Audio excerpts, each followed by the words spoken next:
Are you ready to level up? Do you wish to live a life of options and not obligations? You've come to the right place. Thank you for stopping on by to hear knowledge nuggets from Coach Fergie and his top-tier guest to help you lean into your ultimate human potential. Now, let's level up with Coach Fergie. Hey, Varsity Squad. Welcome back to another powerful edition of Level Up Conversations with Coach Fergie with Time to Shine Today Coaching. I'm your host, Scott Ferguson, blessed to be your GAP coach, specializing in performance mental conditioning, working with business leaders, entrepreneurs, entertainers, athletes, C-suite, and students to help them bridge their success gap to live a life of options and not obligations. On this platform, we're stoked to bring you high performers who are not just chasing and attaining success, but redefine it through providing above and beyond service. Real quick, squad, my coach and knowledge nugget of the week is legacy isn't what you earn, it's what you build for others. I'm blessed to coach a real estate investor right now, sharp, making money, stacking deals, but at one point he hit a wall because every move he was making was about him. More doors, more income, more status. And it started to feel empty. So I asked him, if everything you're building disappeared tomorrow, who would actually care? That one landed. That's where he shifted. Not his skill set, his standard, from accumulation to impact, from chasing to building something that lasts, and everything changed. His energy got sharper, his decisions got cleaner, and his execution got faster. Because when it's not about you, you stop negotiating. Anyone can make money. Not everyone builds something that matters. So squad, if you feel stuck, stop asking what you can earn. Start asking what you're building that outlives you. I like to say, plant trees and no one's going to sit in the shade of them. My guest that I'm bringing on here right now, he's planting those trees that no one's going to sit in the shade of. He's a Super Bowl champion, a field general, a tone center. But what he's doing now, this might be his most important work yet. Today's guest is Jonathan Vilma, former NFL linebacker with the New York Jets and Super Bowl champion with the New Orleans Saints and a three-time Pro Bowler who's now attacking one of the biggest issues right here in South Florida, affordable housing. As CEO of Trey Bell Holdings, which is very beautiful in Haitian, which did the translation in my Google last night, or chat, one of the two. But he's not just investing, he's building real solutions in Palm Beach County for low-income and workforce families. We're talking ground-up affordable housing in West Palm Beach, programs designed for families earning below the median income, turning underused land into real opportunity, and building communities where people can actually live, not just survive. This isn't talk, this is development, this is impact. He's forging a pipeline of housing that gives a shot at stability in a market that's pushing them out. That's legacy. That's that tree, squad. And Jonathan, thank you so much for coming on, brother. No, thanks for having me. This is a blessing. You know, but be honest, do you get the same adrenaline closing on a deal, helping these people as you did before a big game kickoff? No, I don't. No, I will say the adrenaline comes from finding a deal, going up against, because we're always going to need sort of gap funding, right? Yes. So going up against other developers and finding that competitive advantage. That's been the whole shtick to Trey Bell Housing. It's I'm going to go in, you're competing against seasoned veterans and some of the bigger names out there. How do I create the advantage? How do I get the dollars that are needed to create the affordable housing? That's where it gives me a rush. I like that. That's amazing because you got a lot of political red tape, especially when you get in here into Palm Beach County. Because, you know, the other side of this island and stuff like that. And I know the history. I know the history, But you're creating developments for people who are earning below the median income. Yeah. So what does that actually look like in real terms for a family trying to live in West Palm Beach? So in real terms, I think about the family that has a police officer for a husband, a nurse for a wife, 3 kids, and 30 years ago, it was very easy to make a real living, and not just a living of, okay, you pay the bills and everything is done. It's you actually would pay your bills. You had money left over. You could save that money. You could send your kids to college. That was the American dream. So I'm looking at the affordable 60% AMI, area median income, as now the benchmark for this living that American dream. And when I think about affordable housing, it's changed so much from 20 years ago, 30 years ago to now, where there was a stigma that affordable housing was, you know, the employee at McDonald's. Right? That was the affordable housing person. And they had no dreams, no desires, no ambitions, and they were just sucking money out of the government. That's the stigma. And now when you look at it, you say the area median income, that salary is a police officer. Yes. It's the nurse, it's the firefighters, right? The heroes. It's the first responders, right? The teachers. So these people or this, I don't want to say these people, like this demographic. Yeah, I got you. They have been quietly saying it for the longest, but they work their butts off all the time that they need help. And it shows up when they have to work 2 jobs. It shows up when they have to move outside 30 minutes, an hour outside of where they actually come into work. That's how they're telling you they need help, because the community is supposed to be the haves, the have-nots, everybody living together and enjoying the fruits of that community. The middle class is getting pushed out so much. That's correct. Like, even if you go to restaurants in Palm Beach, I've noticed the service is not even close to what you get, because a lot of the servers and stuff like that do it for a living have to move to Martin County. That's right. Or They don't down care. to Broward. So you get these people in here that just don't care. So that's the service to me is huge. Yeah, and that's where I first noticed it. Based in Miami, I live in Coconut Grove, and you had managers, forget the servers for a second, the managers who make $75,000, $80,000. They can't even live in Coconut Grove. They're coming an hour away from either South Homestead or North and Broward. So first of all, what's on their mind, right? They had to wake up early, travel in traffic, had to drop their kids off, and then go to work. Then they're thinking about having to go sit in an hour's worth of traffic, go pick up their kids. They can't enjoy anything. And so when they're at work, how are they ever going to be, to your point, servicing the individuals, right? Their mind is somewhere else, and forget the whole survival. That's it. It's it, right? And forget the whole community engagement. They don't live in the community, so they don't care. They're just getting a check and just going paycheck to paycheck trying to survive. That's not the way people should live. No. So you've partnered with public entity. I almost said public enemies, but public entities and communities. They can be sometimes. They make these. You partner with people, with your partner Danny Marakovitz. And so you brought some New York flavor down here to help you with the little muscle. I see you partner with these entities to make these projects happen. So what are the biggest obstacles you're seeing that slow down affordable housing from getting built? What kind of red tape can the people out there that's listening maybe say, you know what, maybe we can help them?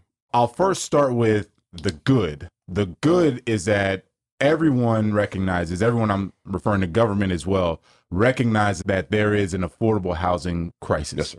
And that when you come to the table with a project that is seriously going to service the 60% AMI or below, the affordable tenants, everyone is all in favor, and they want to figure out a way to get it done. Right. So that part has always been, and not just Palm Beach County, they've done a great job, but Broward County, Miami-Dade as well, Lee County out on the west coast of Florida. So I always go with the kind of the mindset that they want it to happen. It's just a matter of educating them and figuring out a path to get it done. Because when you're government, and I try to look at it from their side, that's great. Empathy is huge. You have to, right? Because they have so many other things that are going on, or people coming to them with needs, asks, wants, demands that is outside of housing. So I can't go in and just expect that they're going to know everything there is to know about affordable housing and why I'm asking for some subsidy and why I'm asking for a density increase, et cetera, et cetera. I always take the stance that they do want it to happen. It's my job to educate them, help them through the process, game plan it, strategize on how we're going to move this path forward. Everything has always been, I would say, on the up and up. The red tape doesn't come from, not necessarily the NIMBYs. I haven't really experienced that, to be honest. It really comes from the lack of knowledge on how to push. Yeah, because there's a stigma, right, around affordable housing. If you're listening out there, I'm putting quotes around that. Yeah. But how are you changing that narrative so these developments strengthen communities instead of them being resisted? Because we're all human. We're like, whoa, affordable housing. But again, they're the people that are making 85, 90 G's a year that just can't really afford to live here, but you're giving them an opportunity to. Yeah. So how do we push back against that stigma, or maybe welcome it in and work with it? So the first is, I like to come with some sort of renderings, drawings. People are visual creatures. So you want to show them either past projects that I've done or what could be on the site that I'm looking to develop. And it's the same thing. They hear affordable housing. They're like, the stigma. Then they look at the apartments or the renderings. They're like, oh, that's nice. That's nice. Right. Yeah. They're like, that doesn't look like affordable. Exactly. It doesn't look like affordable housing. That's the whole point. We've evolved from back then when you just did the bare minimum, ugly concrete block, the smallest windows possible, etc., to now having really nice housing. Because when going back to the community, we look at it as, for the next 30 years, we're in a marriage with this community. We'll just say West Palm for right now. If I build a piece of crap, you're always going to remember Jonathan Vilma, Trey Bell Housing, Right. was the one that built that ugly piece of crap right there on the block. And now it ruins that community. So for the next 30 years until someone wants to knock it down or whatever. Right. So the first thing I do is come in with either past projects that I've done or future projects. Proofs in the pudding kind of thing. And then they can look at that. Then once you've disarmed them, you start to educate them on, as we just mentioned, who are we targeting? Right. We're not targeting McDonald's employee. We're now targeting the nurses, police officers, firefighters, etc., and teachers. And then it kind of clicks. It's we want those people close. We need those people close. Yes. Those are the first responders. We need those people close, right? Imagine if right now you have a teacher shortage in Palm Beach County. Imagine if that shortage increased by 20%, 30%, all for the same reason that they can't find a place to live. What happens? Okay, now everyone has to stop. Right. It's an immediate crisis. Sure. And we need teachers because the kids got to go to school and learn, right? So once we start to educate them on who we're targeting, now it's, how can I help? Oh, okay, I get it now. How can I help? And then it's, are you sure it's going to look like what you're showing? 100%, because we don't want to mess around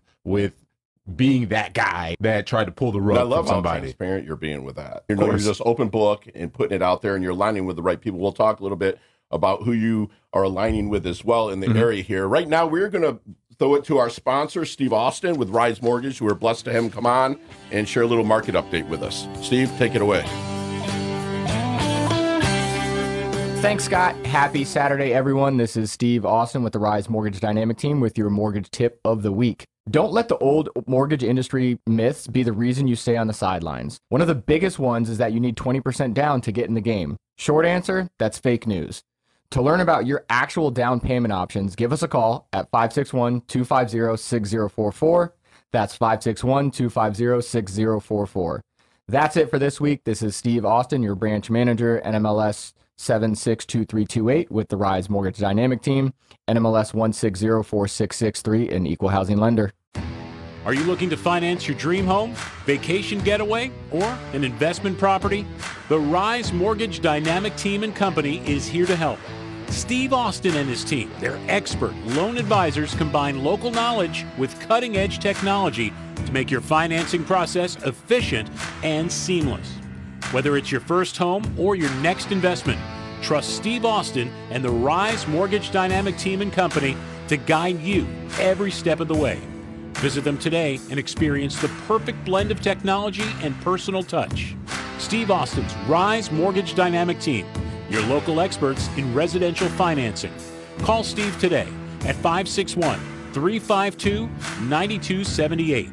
That's 561-352-9278. 561-352-9278. NMLS number 1604663. Hey, Steve, thank you so much for the market update. And I know that the market's turning a little bit. Steve and I are actually kind of working on a few things together, which is really livened it up. We're back with Jonathan Vilma, founder of Trey Bell Housing. Jonathan, you talked about aligning with the right people in the area. Awesome Kirsten Miller here. She's the one that introduced you to me, but like her future mother-in-law is, you've aligned with Suzanne Cabrera right here. Tell us what you're doing with the people that you're aligning with, how you, I'm not going to say pitch it to them, but walking in. So in case there's anybody out there that's listening, squad, that wants to hear about putting affordable housing, whether it's anywhere here in Florida, but especially here in Palm Beach. What's your kind of like intro into that? So it's fortunately going back to everyone wants to see affordable housing. Everyone wants to help. I don't have to do much of a pitch or a sale, right? So it's really about just discussing the needs. And then I always like to ask, what are your needs? Yeah. I want to know, because I live in Miami. Right. So I know what Miami needs. It may be different than what West Palm needs or Palm Beach County, or if I go out to Fort Myers. So I always want to understand the lay of the land of that area, that community. And then once I hear, hey, what are your needs? 99% of the time, it matches what we're trying to do. And so it's an easy then segue transition into, this is what we're doing. This is how we do it. And just from football playing days, I have no problems working with people. That's the beauty of playing football and playing a team sport. You understand how to work with others, and they don't have to be like you. They just have to have the same goal. Right. That's it. We can have the same goal in mind, and we work together and we get it done.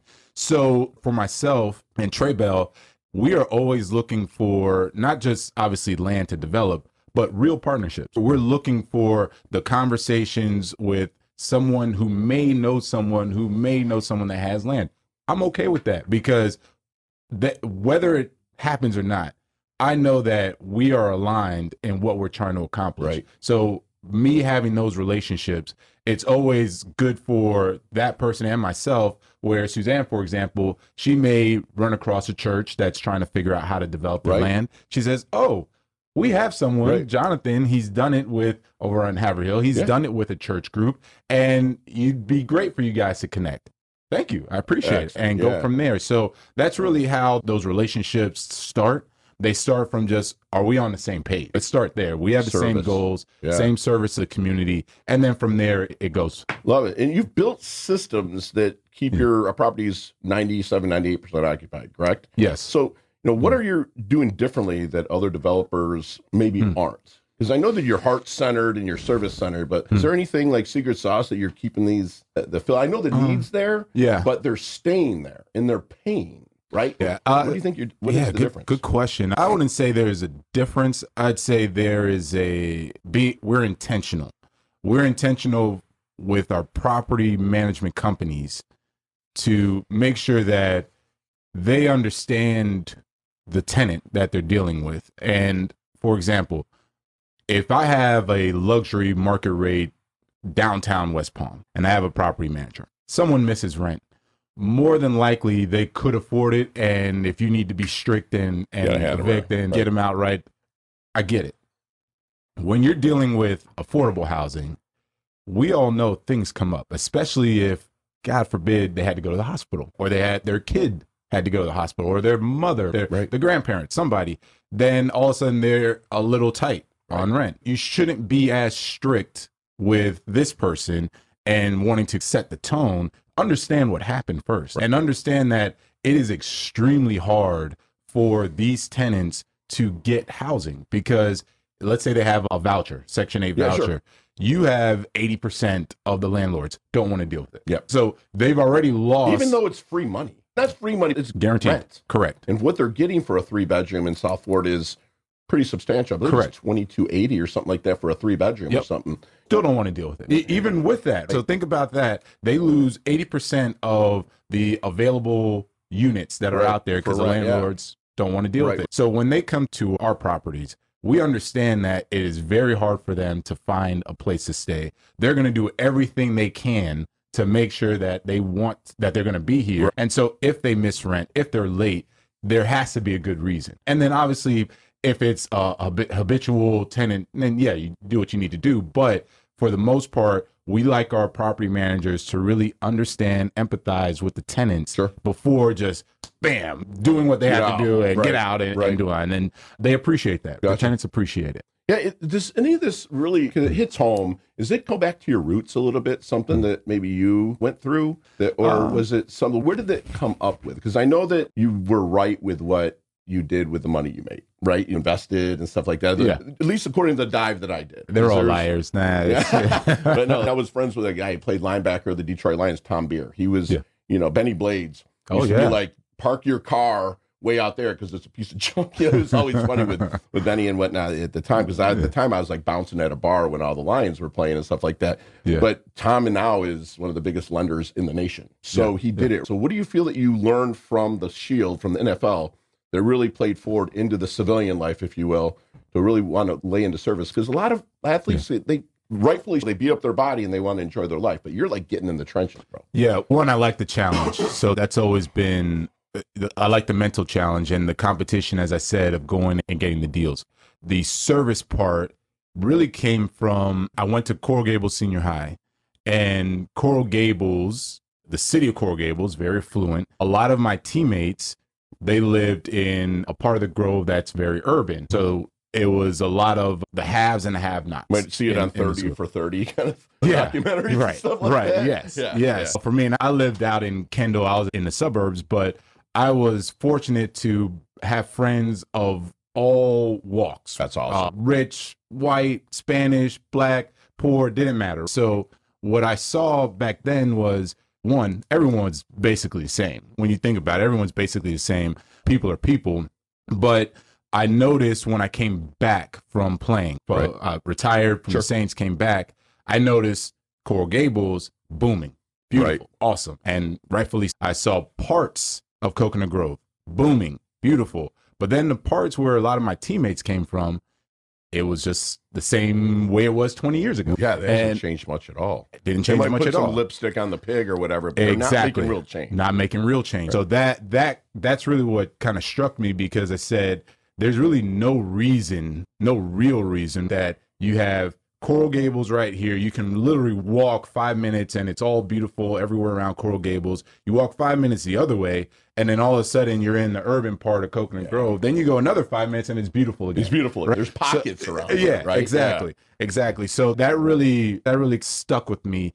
And ever since then, I've always been very adamant about finding areas that are either in an affluent area, downtown West Palm, or right outside of the affluent area, because again, there's no reason why you just can't tell me, and now I know the number. You can't tell me that, it won't make sense financially. It'll make sense. You put some effort into it, and you can definitely make it work. And you're not only just one-off, you're forging a pipeline of projects. And let's get into a little bit about what you're doing in other parts. What's your long-term vision, scaling affordable housing across Florida? Because Kirsten said that you were working on a project in Fort Myers. Yeah. So is it the state line, the end game, or is this like going national? Or what's going on, JV?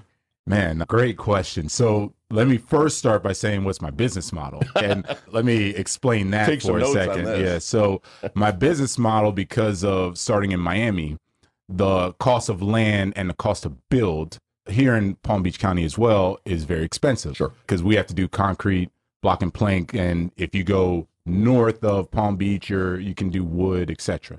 So when I first started, you quickly realize that no seller is going to give you a discount because you're doing affordable. They want their number, right? Yeah. And no GC, no one's going to give you a discount because you're doing affordable. They want their number. Sure. So we said, okay, understand that. Remember, we figure out how to get it done, right? Sure. You play sports. You just don't sit back and say, oh, coach, you beat me. You got to figure out how to win. So we said, what we'll do is, if we can't change the construction cost, we can change the price. We can change the price by targeting different sellers. Sure. Who's another seller that we can target? Church groups. Who's another seller we can target? Housing authorities. Yeah. They're sellers in a different manner, and their goals are similar to ours. But you're leveling up what they already have.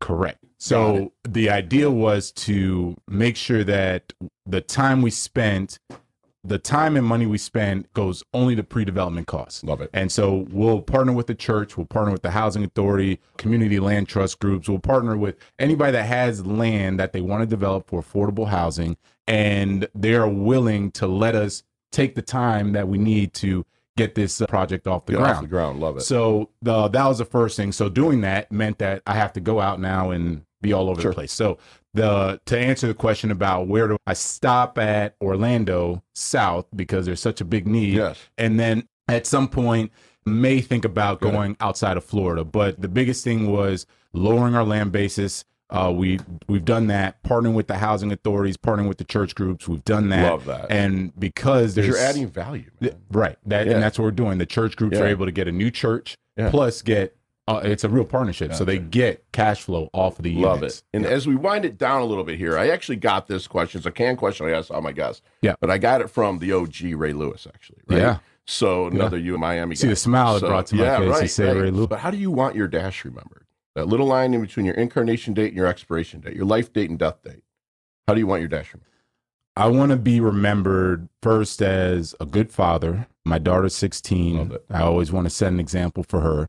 And then I want to be remembered as a guy who didn't have to do it, wanted to do it and do it the right way. Not have to. I get to. Yeah. And I take that approach because with my clients, even my professional athletes, I'm like, dude, you get to do this, brother. You know what I'm saying? It's like, you shouldn't have a bad day in your life. Right. I tell people I didn't work a day in my life. Once I have that mindset, that energy, it goes, Right. and people recognize that, and it's exactly. And then you bring the right people around you. For me, that's really how I want to be remembered. Was I a good father, a good son, and all that, but more importantly, a good father, because that meant I set an example. Yeah, for the future. I set an example. So I love it. And so, how can we find you then? I'm here. I know. Online, it's tre-bel.com. Yes. And then I noticed there's a connect on there. So, like you connect, somebody will return 1,000%. I can give my email, all of that. It's fine. Are you ready to level up? Do you wish to live a life of options and not obligations? You've come to the right place. Thank you for stopping on by to hear knowledge nuggets from Coach Fergie and his top-tier guest to help you lean into your ultimate human potential. Now, let's level up with Coach Fergie. Another thing I like about back to another powerful edition of Level Up Conversations with Coach Fergie. You're doing this for coaching. I'm your host, Scott Ferguson. Blessed to be your gap coach, specializing in performance, mental conditioning, working with business leaders, entrepreneurs, entertainers, athletes, C-suite students to help them bridge their success gap, deliver life of options, not obligations. On this platform, we strive to bring you high performers who are not just chasing and attaining success, but redefining it through providing above and beyond service. Real quick squad, I'm Coach Knowledge Nugget of the Week is, legacy isn't what you earn.